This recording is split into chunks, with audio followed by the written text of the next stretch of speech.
This is Matt, and this is a really quick video on how to send a video from your Mac to your phone. So I'm going to use my iPhone. First thing you're going to want to do is ensure that your iPhone is open. So physically open, like it's unlocked. I've just done that in the background right here.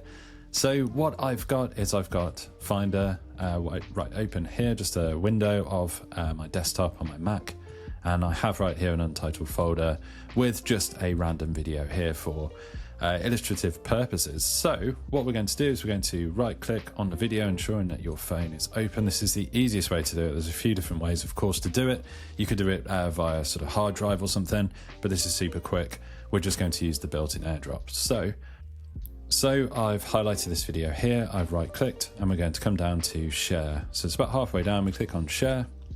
And I'm going to, there's a phone here, so you could just send directly to someone's phone. That's my wife's phone, so I'm just going to cancel that phone out here. I'm just going to censor that on this video.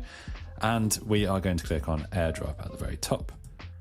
So once AirDrop opens, you'll see any computers or any phones that are in the vicinity that you have on Bluetooth. You need to make sure that your phone is on Bluetooth and also that your computer is also enabled on Bluetooth, which in most cases it will be. If it's not, you need to go into Bluetooth settings and sort that out. So I'm right here, I've got my phone, I've highlighted the video, we've clicked on AirDrop.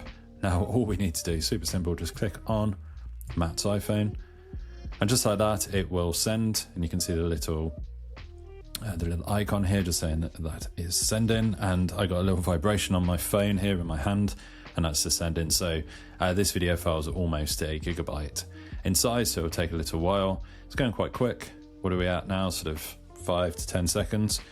And just like that, the file has been sent, and I can now access that video on my phone. So that is a really short video, very straightforward on how to send a video from your Mac computer to your iPhone. Hopefully you found this video helpful. If you have, and actually this has just gone to no people found, as I literally just closed my iPhone. If I open it again, you'll see that it's on. So that's what that is. Hopefully you found this video helpful. If you have, drop the video a like and subscribe to the channel for more videos just like this.